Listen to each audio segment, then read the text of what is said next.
होगा। नेक्स्ट प्रश्न को देखिए। नेक्स्ट प्रश्न है विद्युत आवेश। दोस्तों विद्युत आवेश दो प्रकार के होते हैं, धन आवेश और ऋण आवेश। नेक्स्ट प्रश्न है समान आवेश एक दूसरे को प्रतिकर्षित करते हैं। समान आवेश मीन्स प्लस प्लस, ठीक है, प्लस प्लस यदि बात करें तो समान आवेश एक दूसरे को प्रतिकर्षित करते हैं और असमान आवेश एक दूसरे को आकर्षित करते हैं। आगे प्रश्न है आवेश की उत्पत्ति का मुख्य कारण है इलेक्ट्रॉन का स्थानांतरण। आवेश की उत्पत्ति का मुख्य कारण है इलेक्ट्रॉन का स्थानांतरण। नेक्स्ट प्रश्न को देखिए। नेक्स्ट प्रश्न है एक इलेक्ट्रॉन पर 1.6 गुना 10⁻⁻19 कूलम ऋण आवेश होता है एक इलेक्ट्रॉन पर। दोस्तों हम लोग एंट्री मार चुके हैं तीसरा चैप्टर विद्युत धारा में, ठीक है। चलिए अब यहाँ से देखते हैं नेक्स्ट प्रश्न को। दोस्तों आवेश यानी क्यू से सूचित करते हैं आवेश को। आवेश बराबर फॉर्मूला होता है I गुना टी होता है ये आवेश का फॉर्मूला। I मतलब विद्युत धारा, टी मतलब समय। याद रखिएगा, आगे न्यूमेरिकल बनाने में काम आएगा इन सभी फॉर्मूला को ध्यान से यदि आप रखते हैं तो। नेक्स्ट है विद्युत धारा यानी I बराबर क्या होगा। तो दोस्तों I अगर आपको निकालना है इस टी को उस पार भेज देंगे, गुना में है तो भाग में हो जाएगा, Q/T हो जाएगा। ये दोनों फॉर्मूला में से आप एक याद रखिए, काम हो जाएगा।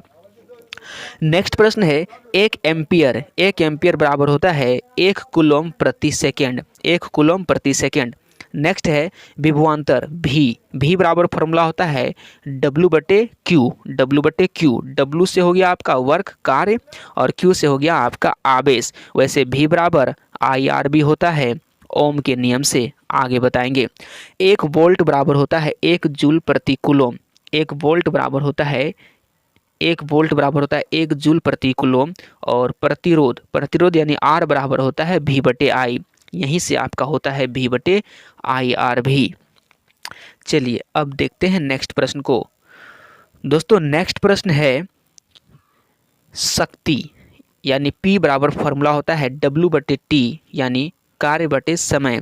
और या इसका होता है P बराबर एक फॉर्मूला और V² ये भी होता है P बराबर फॉर्मूला और P बराबर होता है W/T। आगे प्रश्न है 1 वाट। दोस्तों 1 वाट बराबर होता है 1 जूल प्रति 1 सेकेंड। 1 जूल प्रति 1 सेकेंड, जे मतलब जूल है। नेक्स्ट प्रश्न है प्रतिरोध का श्रेणीक्रम संयोजन क्या होता है। दोस्तों प्रतिरोध का श्रेणीक्रम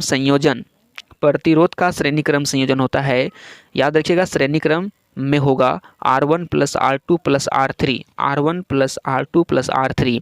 और प्रतिरोध का समांतर क्रम संयोजन होता है 1/R1 + 1/R2 + 1/R3। याद रखिएगा ये बटे में होगा, समांतर क्रम में 1/R1 + 1/R2 + 1/R3 होगा ये समांतर क्रम में। आगे प्रश्न है 1 कैलोरी बराबर कितना जूल होता है। दोस्तों 1 कैलोरी बराबर 4.2 जूल होता है। 1 कैलोरी बराबर 4.2 जूल होता है, याद रखिएगा। चलिए अब देखते हैं नेक्स्ट प्रश्न को। विद्युत आवेश प्रत्येक वस्तु का आंतरिक गुण होता है जिसे घर्षण द्वारा उत्पन्न किया जा सकता है। आवेश दो प्रकार के होते हैं, धन आवेश तथा ऋण आवेश।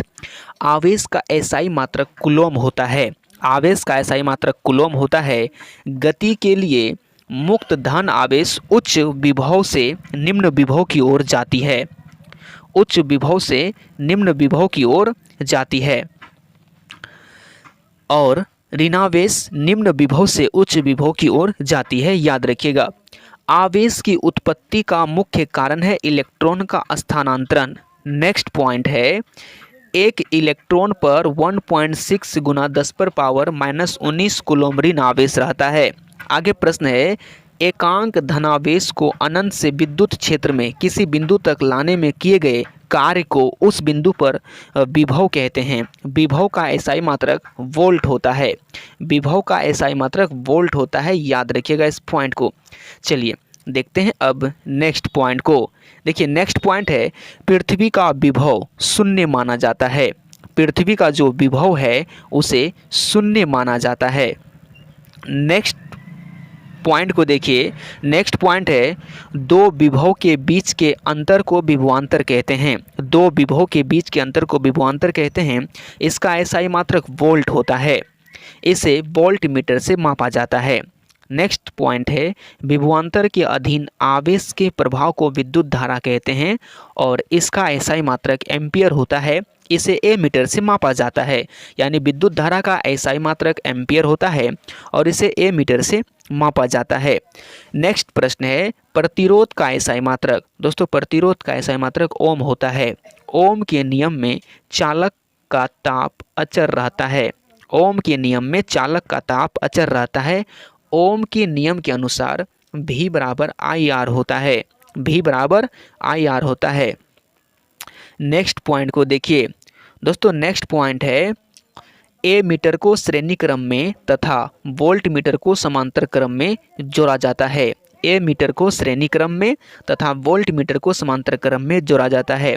विशिष्ट प्रतिरोध के प्रतिलोम को विशिष्ट चालकता कहते हैं। आगे प्रश्न है चालक पदार्थ के इकाई अनुप्रस्थ प्रतिच्छेद वाले इकाई लंबाई के खंड का प्रतिरोध उसका विशिष्ट प्रतिरोध कहलाता है। विशिष्ट प्रतिरोध का परिभाषा आपका ये दिया हुआ है। आगे है अतिचालक पदार्थ का विशिष्ट प्रतिरोध एक विशेष ताप के नीचे शून्य हो जाता है। इन सभी पॉइंट को याद रखिएगा। आगे गतिशील इलेक्ट्रॉनों का परमाणुओं से बारंबार टक्कर के फलस्वरूप विद्युत ऊर्जा का ऊष्मा के रूप में अंतरण होता है। आगे है धारा के प्रभाव से ऊष्मा में अंतरित ऊर्जा का परिमाप यानी Q बराबर आई स्क्वायर आर टी जूल सूत्र से प्राप्त होता है। नेक्स्ट है 1 कैलोरी बराबर 4.2 जूल होता है। आगे प्रश्न है 1 सेकेंड में किसी विद्युतीय उपकरण द्वारा उपभोक्त विद्युत ऊर्जा को उस उपकरण की विद्युत शक्ति कहते हैं। आगे है 1 HP यानी अश्व शक्ति बराबर होता है 746 वाट। यानी 1 HP यानी हॉर्स पावर बराबर 746 वाट होता है। आगे प्रश्न है विद्युत ऊर्जा का व्यावसायिक मात्रक क्या होता है। दोस्तों विद्युत ऊर्जा का व्यावसायिक मात्रक किलोवाट घंटा होता है। आगे है 1 किलोवाट घंटा को एक यूनिट में कैसे व्यक्त करते हैं। यानी 1 किलोवाट घंटा को एक यूनिट में अगर कहे तो वो होता है आपका 3.6 गुना 10⁻⁶ जूल। आगे है बहुत ही इंपॉर्टेंट पॉइंट है आगे का, देखिए ध्यान से। विद्युत बल्ब के तंतु टंगस्टन धातु का बना होता है। विद्युत बल्ब का जो तंतु होता है वो टंगस्टन धातु का बना होता है। आगे प्रश्न है विद्युत बल्ब के अंदर निष्क्रिय गैस भर दिया जाता है ताकि टंगस्टन का वाष्पन ना हो। आगे है विद्युत फ्यूज सुरक्षा की एक युक्ति है। विद्युत फ्यूज सुरक्षा की एक युक्ति है। आगे प्रश्न है विद्युत फ्यूज तांबा तथा टीन के मिश्र धातु से बना होता है। यानी विद्युत फ्यूज जो होता है वो तांबा तथा टीन के मिश्र धातु से बनाया जाता है। आगे प्रश्न है विद्युत ताप उपकरणों में नाइक्रोम तार का उपयोग व्यापक तौर पर किया जाता है। आगे है मानव शरीर का प्रतिरोध लगभग 30,000 ओम होता है। मानव शरीर का प्रतिरोध लगभग 30,000 ओम होता है।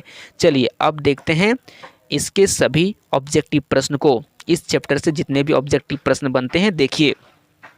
विद्युत धारा की प्रबलता का एसआई मात्रक क्या होता है। तो दोस्तों विद्युत धारा की प्रबलता का एसआई मात्रक एम्पियर होता है। कहने का मतलब यह है विद्युत धारा का एसआई मात्रक क्या होता है, एम्पियर। आगे है विद्युत वाहक बल का एसआई मात्रक। दोस्तों विद्युत वाहक बल का एसआई मात्रक वोल्ट होता है। आगे है विभवांतर का एसआई मात्रक। दोस्तों विभवांतर का एसआई मात्रक वोल्ट होता है। विभवांतर का एसआई मात्रक वोल्ट होता है। अब विद्युत वाहक बल का भी एसआई मात्रक वोल्ट होता है। प्रतिरोध का एसआई मात्रक ओम होता है, याद रखिएगा। आगे है ओम के नियम के अनुसार क्या होता है। तो दोस्तों V बराबर आई आर होता है। V बराबर आई आर होता है या फिर R बराबर V/I भी बोल सकते हैं। आगे प्रश्न है मानव शरीर का प्रतिरोध कितना होता है। तो दोस्तों 30,000 ओम। मानव शरीर का प्रतिरोध लगभग 30,000 ओम होता है। वोल्ट प्रति एम्पियर प्रदर्शित करता है ओम को। वोल्ट प्रति एम्पियर प्रदर्शित करता है ओम को। यानी आपका हो गया ओम बराबर जो फॉर्मूला होता है V बराबर आई आर, वहीं से है ये। आगे प्रश्न को देखिएगा। आगे प्रश्न है किसी परिपथ का वह गुण जो विद्युत ऊर्जा को ऊष्मा में बदल देता है कहा जाता है प्रतिरोध।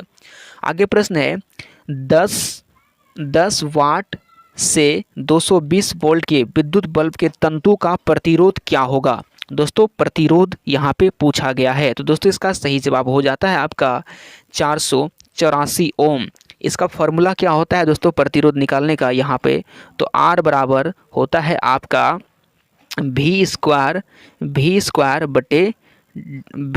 बटे डब्लू होता है।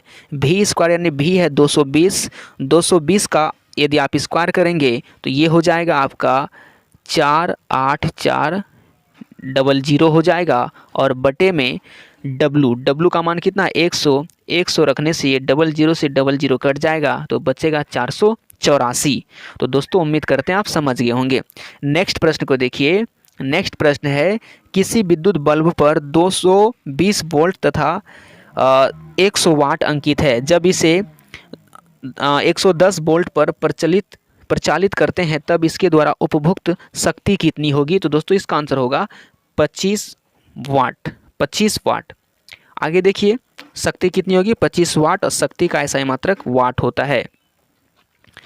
नेक्स्ट प्रश्न है 100 वाट का विद्युत बल्ब 250 वोल्ट के विद्युत मेन से जोड़ा जाता है, बल्ब से प्रवाहित धारा का मान क्या होगा। तो दोस्तों यहाँ पे आपका आंसर हो जाएगा धारा का मान 0.4 एम्पियर हो जाएगा। आगे प्रश्न है किसी चालक के छोरों के बीच विभवांतर भी, प्रतिरोध R एवं प्रवाहित धारा I के बीच संबंध क्या होता है। तो दोस्तों V बराबर आपका R बराबर V बटे I हो जाएगा, या V बराबर IR हो जाएगा। ये गुना करेंगे ना, R के नीचे 1 है, कोना कोनी गुना करेंगे तो आपका हो जाएगा V बराबर IR। नेक्स्ट प्रश्न है किसी चालक के प्रतिरोधकता का मात्रक क्या होता है। दोस्तों प्रतिरोध का मात्रक होता है ओम, और प्रतिरोधकता का एसआई मात्रक होता है ओम मीटर। ये ओम का चिन्ह है और ये मीटर का ओम मीटर होता है। नेक्स्ट प्रश्न है एक विद्युत हीटर का कुंडली जिसका प्रतिरोध 55 ओम है और 220 वोल्ट के स्रोत से जुड़ा हुआ है, तो जो विद्युत धारा लेगी उसका मान क्या होगा। यानी विद्युत धारा मतलब क्या, आपको आई का मान बताना है, और आपको पता है आई बराबर क्या होता है, आई बराबर होता है V बटे आर। आर मतलब प्रतिरोध, यानी V का मान दिया है 220 हो जाएगा, अब बटे में हो जाएगा R यानी प्रतिरोध ओम यानी 55। यदि आप इसे भाग देंगे तो आपका ये कट जाएगा 4 बार में, यानी 4 एम्पियर, और I मतलब विद्युत धारा का ऐसा ही मात्रक एम्पियर होता है। चलिए अब